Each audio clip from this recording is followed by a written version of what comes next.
Now then, Chris Crossan here. Just a little story time with the Stockton Strangler. Just thought I'd come on and share a little about, some of my travels, competing catch wrestling. I'd like to take you back to the beginning of 2023. Late 2022, I saw that the War Master Josh Barnett was putting a tournament together in California. I thought, yeah, it's time to compete. I'd not competed all through the COVID and whatnot. And I was eager. I was chomping at the bit to get out there and to compete. And not just for the competition, but for the build-up. I needed to get my head on and get focused and get into something, as winter time can be, it can be tedious. I thought, I need this. I need a goal. So yeah, entered the competition, paid my entry fee. Within about an hour, Josh reached out and he said to me, look, you're entering the standard competition, or do you want to do a pro tournament? I'll put a 3-man tournament together. I was like, yeah, 100%. So he put a 3-man tournament together, as he said. Ended up with 2 fantastic opponents. One was David was AIU American All-American champion wrestler, and the other was Davey Boy Smith Jr., Harry Smith, whose father was the British Bulldog. His uncle was Bret the Hitman Hart, famous WWE wrestlers. When I was a kid growing up in England, it was such a big deal that we had the British Bulldog, Davey Boy Smith, in what was then WWF. I remember being 12 years old, we'd on lunchtime, we'd go to the top of the school field out the way. We'd have wrestling matches, every dinner time. And, you'd be trying out all the moves, what you saw the British Bulldog do, and we all wanted to be the British Bulldog. He was only, we lived like about an hour in the car away from where he was from, over in Yorkshire. So, yeah, it was a big deal. So getting the chance to compete against Harry Smith was like a dream come true for me. So, went into camp, got training. It was great, on top of the world. Flew out to America with 2 weeks to go. Get rid of the jet lag and whatnot. For me, jet lag can be a nightmare. I'm blessed. I get out to California usually at least twice a year, but sometimes the jet lag hits me hard. And sometimes I've gone out there and I've did too much training before competitions. This time I thought I'm going to take it easy. And I only trained a couple of grappling sessions and a little bit of S&C just ticking over because I wanted to be right. And looking back, I should have probably hit more grappling and made the most of being out there. But after being off the mat for quite some time, after the competition mat, I really wanted to step on the mat without being injured too much, because obviously we're always carrying injuries, especially as we're getting on in years when we're training for competitions. So I did get to go and do a private session with my coach, Eric Paulson. I went out and also trained with the War Master Josh Barnett and his fight. The fight team there was fantastic, to train with those men. And training with Sensei Eric, it's always bam, bam, bam, many techniques getting thrown at you. I stepped in as an nookie for another guy who was having a private lesson, so we had like 2 to 3 hours of submission savagery. And when I went out to train with the War Master again, fantastic session. There must have been 50, 60 pro fighters on the mat, every weight division. Thought, wow, this is heaven. You imagine having that every day, being able to go and train with that many people of a high level. We just don't have that in England. It was Brazilians who moved out there to fight, chasing their dreams.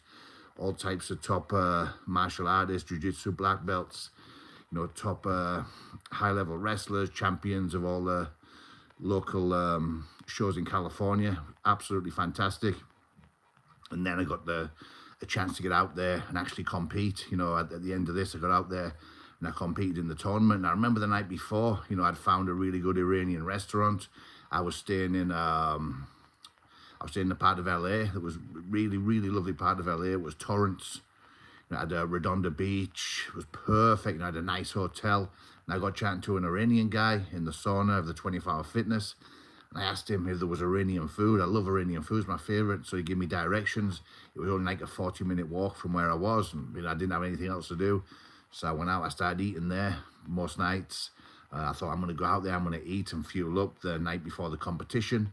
And obviously, as I was walking there, it's good. I love to travel alone, especially to go and compete alone.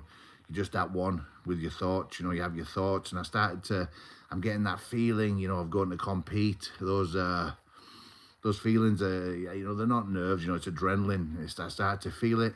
And I started to think back about my old life. Started to think back to the summer of 2005 when I was going to go and have a straightener, we call it here in England, like a full-on, like a proper fight, a street fight with a man. And the man had a massive reputation, you know, and I knew from the night before when he rang me that we were going to meet the next day. And there was a lot at stake, you know. It was something I couldn't lose. You know, there's no way that I couldn't dream of losing to this man. And we went there, we met outside of a pub called the Highland Lad in Norton High Street, opposite the Yorkshire Bank, which is now a pub called the Bank.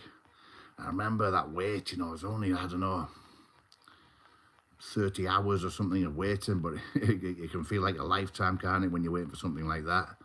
I remember that next day it seemed to drag on and on and on and on. And, you know, finally I'm in the car and we're going to meet the man. And I remember having my hood up in the back. I was laid in the back. I had my hood up, you know, driver in the front, somebody in the passenger seat. He was going to have a couple of men with him. And I kind of felt like I used to feel before going to compete MMA.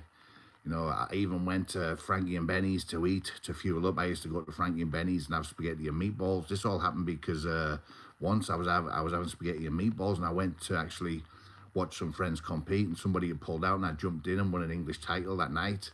I put somebody to sleep in 27 seconds. I just thought it was good luck. It was like a routine that I always had. I'd always go and have that before pre-fights. I did it for this in this particular day, and it worked out well again. And I'm not into luck and stuff now, but I was then. I was extremely superstitious. You know, I wasn't living for God or anything. I was lawless, to tell you the truth, but I was very, very superstitious. So when I'm way there, I'm laid in the back, and I remember this song was on, and CD was on repeat. It was The Game and 50 Cent, Hate It, I Love It, The Underdog's on top. It was just, we were on our way there, and the feeling was getting stronger and stronger and stronger. And I jump out the motor, and I remember he was standing there, big giant of a man he was. He was national heavyweight kickboxing champion. He'd been a good rugby player, big, physically imposing man, you know, a red-headed man, about 6'4", 6'5", in incredible shape. And I remember he had like a high-vis jacket on, like a bright orange neon jacket, and like with his hair that was like red, he just real imposing figure, you know, and he had no top underneath. You know, you can see he was in incredible shape. So got straight out and got to it. I remember throwing a combination and he just like moved off. He was like, he had the reflex like a cat. I remember he was like laughing. He must have thought he was going to make short work of me. And I threw a high kick. There's a fate. I changed levels, shot in, double leg. Obviously, shooting a double leg on the concrete is different to shooting a double leg in the gym. We don't have mats, you know, it's a concrete, it's a floor. I remember my trainers, Nike Air Max, were all scraped. I had big holes ripped in my knees and my tracksuit bottoms that I had on. Later on, I noticed, obviously at the time, just in the fight. So I shoot in, I take him down, but it wasn't plain sailing, you know. He gets me in a guillotine, and I'm in a position which we call half guard. He's got like, his legs are wrapped around one of mine, and so I'm getting strangled. I felt like I was down there for an eternity. You know, I was tempted to start just trying to strike the groin or grab or whatever, but I thought, just be patient, because at the end of the day, I remember speaking about this guy because I knew this fight was going to come off even a year before, as I got a knock on the door one evening from my elderly neighbour, and he told me this man had punched an old guy in the pub for nothing. And it turns out that my young daughter, like a toddler, was with her grandfather, and it was Christmas time, we're out Christmas shopping. She was in the pub at the time, so obviously I knew when I see him it was gonna be on. And at that point, my friend was over. I had my friend over from Brazil, Jose Loza, who I'd met out in Brazil. I brought him over to coach at my academy. He was actually a Mexican, and he said to me, Chris, he said, this guy's a white belt in jiu-jitsu. He said, turn it into a jiu-jitsu fight. At the time, I was a blue belt, but I was a full-time blue belt. You know, I trained numerous times a day. I was competing. I'd won the Gracie European Invitational, submitted everybody, won the IBJJF Europeans. You know, I was on a roll. I took a silver in the Rio State Championships. I made my MMA debut. I won my first fight within a minute by submission. I was training hard. I was catching like world-class brown belts, black belts. I was on top of my game. So I remember just thinking to myself, be patient. It's jiu-jitsu. So he's squeezing. As I said, it feels like an eternity, but I was turned a little bit. I had a little bit of breath coming in, and I knew that his arms would fill with lactic acid. You know, I'd worked on defense to guillotines a lot. And I remember one day, another time when Jose was there, I was in my academy, which was then Gracie Barra Stockton. It was in upstairs in the gym. The gym was called, the pub was called Manhattan's. And we used to get, I used to get free rent, and I'd look after the place. And it was like the Wild West Saloon. There was always fights. We'd be having training sessions, having to go down, sort the fights out, throw people up, and go back up the stairs. It was a fun time. Anyways, I'm in there one day with Jose in the daytime. And, a friend of mine, old friend from the doors, John Spears, a bodybuilding champion, came up. We got chatting, and he told me about he's really good at a certain choke, which to me sounded like a standard guillotine. He said he's used it on the door. Nobody's ever got out of it. Is there a way out? I said, yeah, of course there's a way out. He said, can you show me? Can I put it on you? I said, yeah, no problem. And at that, Jose called me over. He was like, Chris, you don't have to do this. Look at the size of this guy. You don't have to let him put you in the guillotine. I said, no problem. So he puts me in the guillotine. Unbeknown to me, our ideas of a guillotine were two different things. He's picked me up off the ground. He started spinning me like I'm a child. So my feet are like in the air kicking. And this monster of a man just like swinging me round from left to right, circling. And I put my arm over his shoulder, and I knew that, his arm's going to fill with lactic acid. I'm going to end up getting out of it. And I put my shins onto his quadriceps. Then I managed to get underneath him, pick him up, boom, threw him down. I got out. And I remember Jose saying to me, Chris, you really believe in jiu-jitsu, don't you? I was like, yeah, of course, 100%. So it wasn't like I'd not been in chokes before, And as this man's choking me, he starts saying, let's leave it for another day. Let's leave it for another day. I thought, yeah, his arm's about to give out. Next minute, boom, I was out.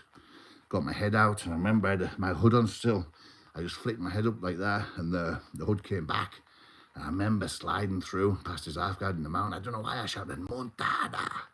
It means mountain in Portuguese. I just started raining down, ground and pound. I mean, shot after shot, boom, boom, reach for the sky, elbow, ba, ba, ba, ba, ba, ba, ba. Punching him from pillar to post. He tries to get out and escape. I take his back. I body lock him, and ba, ba, ba, strangling him, put him to sleep, wake him up, ba, ba, ba, mount again. Obviously, I was really, really intent on damaging this man. It was a different time back then, a different life that I was living back then. Tell you the truth, my life back then wasn't good, and I think I was taking it all out in this situation. And then what happened was I saw an elderly lady pop up screaming. I thought, oh, please. So got off him, jumped in the motor, took off, and it's a good job because as we were taking off down the road, suddenly there's blue lights, there's sirens, and the police are flying up the road. I shot off to another town to get washed up and whatnot at my friend's house.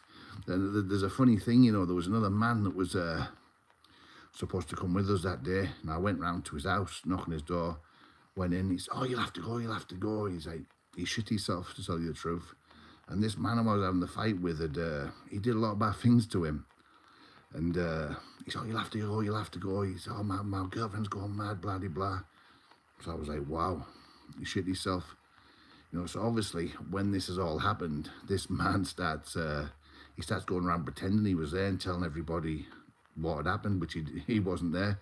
And the fella in question, the fella who got the good hiding, he told everyone he's going to smash him up and down because he was screaming and shouting, telling me to break his arm, when in actual fact it was another man. But, the fella, he was never in the town after that. So what a coward, And that, back then, I had a few people like that around me who I shouldn't have had around me, pure slinks, really. When you live in that type of life, you get a lot of hangers on and whatnot, and they're not really your friends, they're just there to get what they can out of you. And looking back, on that type of life that I was living, it's like it's not me when I look back, and it's quite funny, to tell you the truth, when I think about old stories and people mention things. But then also it's no good, I wouldn't want anybody that I love to live a life like that, running securities and bars and clubs and getting into all types of trouble. It's no life. The life I live now is 1,000 times better, trust me. 1,000 times better, 1,000,000 times better.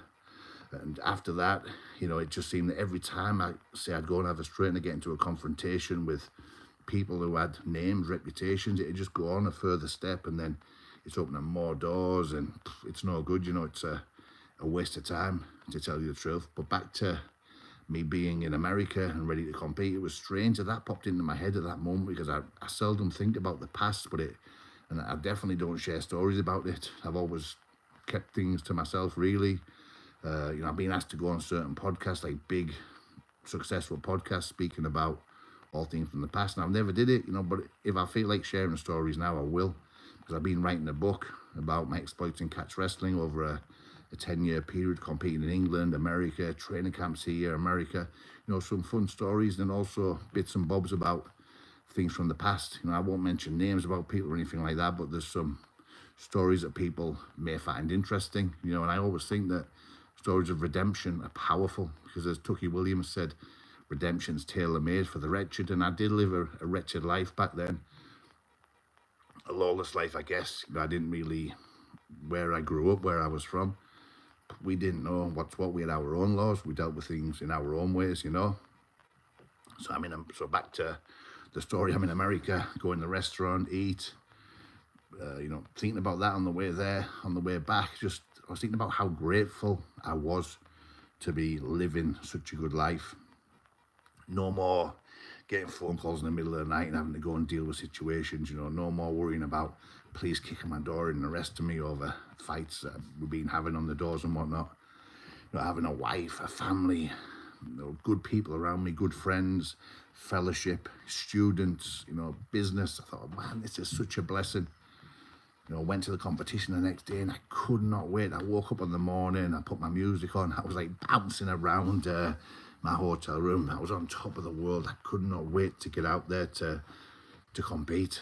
Got in there, saw the mats and the stands, everything. I was so happy. I'm warming up, chatting with Josh Barnett, warming up. It was good, really good. I was just so blessed to be there. There would be nowhere else in the world I'd have rather been than getting on the mat to compete. I'd like to tell you that I went out there and I won both the matches really quickly, and it was an emphatic performance. But I lost both matches. I went forward and I give it my best shot. Both matches, give it my best shot. It wasn't to be, it wasn't my day. Lost by pin. I hate to lose. I do, I hate to lose. But I know that in wrestling, there is no failure, only feedback. There's winning or there's learning. And I did learn from it. I really did learn from it. But still, I was devastated, But it was also great to have my coach, St. Eric Paulson, there, It was fantastic, but I was bitterly disappointed that I didn't win with him in my corner. Not only did I lose, I lost twice, I lost twice. So I was like, oh, but that's competition, isn't it? You can get on a plane, you can travel to the other side of the world, you can win or you can lose. And so, I didn't let myself be too down, because obviously I thought to myself, I was counting my blessings. I really was counting my blessings. I was thinking, I'm just someone from Stockton, a small, crazy town in Stockton, who dragged myself up. And here I am, I'm in America, I'm in California. I was being coached by a legend, I had him on my corner, an absolute legend. I've took on, Dave, an American champion. I've took on Harry Smith, catch wrestling champion. His father's the British Bulldog. He's from a legendary wrestling family. His grandfather's Stu Hart. I thought the match is refereed and promoted by Josh the Wallmaster Barnett, ex-UFC champion, catch wrestling legend. I thought, it's not like I've lost, really, I've won, because I'm out there and I'm doing it. I'm out there and I'm giving it my best shot. But still, I had a bit between my teeth as I was traveling back on that plane, knowing that within 4 weeks I had another match with Big Nick Kajia from New Jersey, USA, a giant of a man, and this was to be our third match. We had our first match was in 2015 when he just won the catch wrestling world championships, the first catch wrestling world championships in modern times. He went out there and he went through everybody. Because he was the reigning world champion, and he outweighed me by 8 stone. That's over 100 pounds for you American guys out there. And it was 3 12-minute rounds. I went the distance. Very hard-fought match. Then we competed again. I think it was 2018. 3 5-minute rounds again. Very, very close. So we drew twice, and then I was to wrestle him for a third time. And the good thing was this time he'd lost a lot of weight, and I'd put a lot of weight on. And when people tell you that weight and strength doesn't matter, they're lying to you. Why do we have weight divisions? Size and strength is massive. And this time I think I was only a couple of stone lighter than Big Nick. I came back and I got straight to it, training hard, and I felt that my body wasn't quite right. I suffered a little bit from the flight. I jumped back on the plane the next day. I did feel quite stiff. Was doing a lot of treatments on me and whatnot, but it was strange. My body was hurting, but then as soon as I was getting on the mat and training, the pain was going away. I'd feel great, and I'd come out and I'd feel on top of the world for a few hours, and then I'd be in pain again. It was a strange situation, but it was just one of those things where I thought it was resistance, and I had to battle on, and I had to get through it. And so, this World GP was arranged for the Billingham Synthonia Suite, local, my hometown. And, we had a lot of our youngsters competing. We had a team come over from Ireland, and it was a fantastic night. My daughter won a tournament, a three athlete tournament, beat some really good girls. My youngest son, Caesar, he did really well. He won his match. And the night started where my son Rickson took on, a big, strong youngster from Northern Ireland, from Belfast. And he won both falls. So I was on top of the world. But then the pressure was on me because my sons had won, my daughter had won, my students had all competed, did incredibly well. Then the final match was me and Big Nick Kajia, the giant from New Jersey. And I remember being in the warm-up area, and again, I was just so grateful. I was feeling grateful all the time from coming back from America. And my good friend, my brother, my pastor, Graham Seed, was in there. He said, "Can I pray for you?" I said, "Yeah, please pray." He prayed. Then he went off into we were in there was just Graham and me at this point. There might have been more people there. It was, maybe it was an interval before the match. I'm not sure, but it was as if there was only the two of us. And he went off to use the bathroom. Then I went in to use the bathroom. And as I walked in, I just felt like a power. I felt like what I know is the Holy Spirit, the Hora Kodesh. I felt like power, good, strong feeling. I was like, it was as if I breathed in, this feeling, this good, godly feeling. I said a prayer. I come back out and I said, "Graham, did you pray for you prayed for the Holy Spirit to come, didn't you?" He said, "Yeah." "How do you know?" I said, "How do you know?" I said, "Because I can feel it." I said, "Because I can feel it." At that, I got shouted out. I was going out to compete. So I've walked out and I'm on top of the world. We get in there, we meet in the middle. I didn't take a step back, went forward, lots of heavy hand fighting. As I said, Nick's a big giant of a man.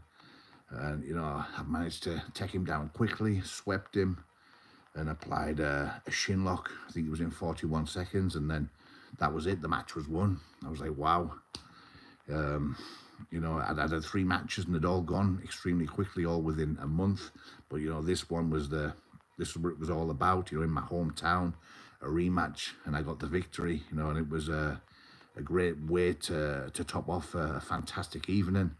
And then on the mats afterwards, I took my wrestling boots off to say that was it. I was done with competing. As I was taking them off, Amin came over and he's like, "What are you doing? Put them on. You're just getting better. You're improving. You're too young to stop." But I think then I was 45 years old, I'm 46 now as I tell this story, and I just thought, you've got to stop in the end. I've been through so many injuries and whatnot, and I took my boots off. I have regretted it a little bit, though, to tell you the truth, but it is what it is. I was asked to compete in another World Championships, and I accepted.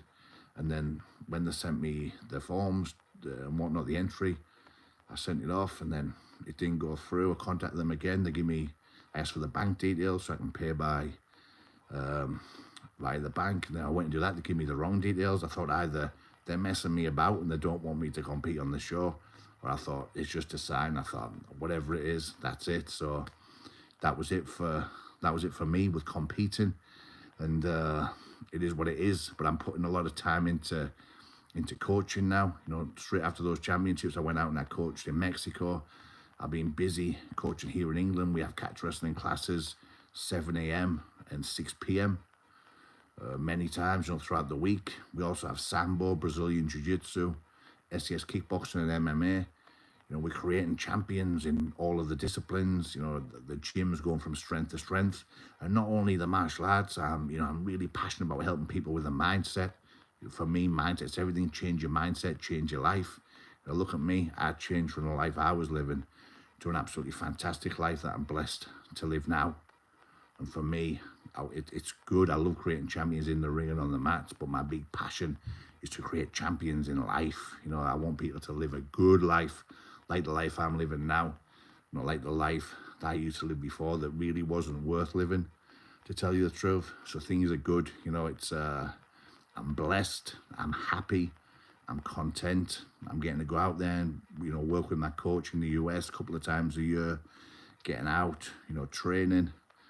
Life is good. You know, we've also been running lots of activities for youth. My wife and I been doing that now for, I think, 5 or 6 years. We've given out thousands upon thousands of meals to youngsters, you know, who get free school dinners, went to school holidays. We bring them in, we coach them, make them lunch and whatnot, and it's fantastic.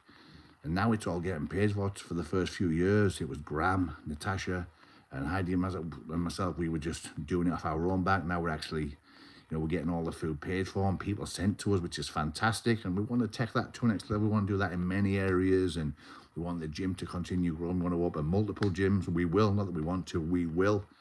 So that's where I'm at right now. I'd just like to thank you for watching. It seems there's a few people on. Good day, mate. Love from India. Well, love from England. God bless you. What's the chat about? Yeah, this is the first Facebook Live that I've ever did. You know, I just thought I'd do a live because when I make the videos and then put them out there, it takes a long time for me to load them up. I'm not really savvy when it comes to technology or anything like that, but you know, maybe this is something that we'll do going forward. So thank you very much. If anybody has any questions or anything, feel free to get in touch. If you want to come and train at LPW, attend any of our seminars, get me out to coach a seminar for catch wrestling, jiu-jitsu, MMA, whatever it is you want, you know, our mindset. If you want me to come and work with you, you know, your employers, your employees or whatever, you know, give me a shout because I'm here to help you. If you want to buy my book, you're fucking lucky. It's on Amazon. And the book that I'm writing now about catch wrestling, you know, watch this space. The story that I shared there, that's in there, among many, many other stories. God bless you, Jid. Jid just popped up there. Thank you very much. Now let's see if I can work out how to turn this off and save it. Peace. Stay lucky.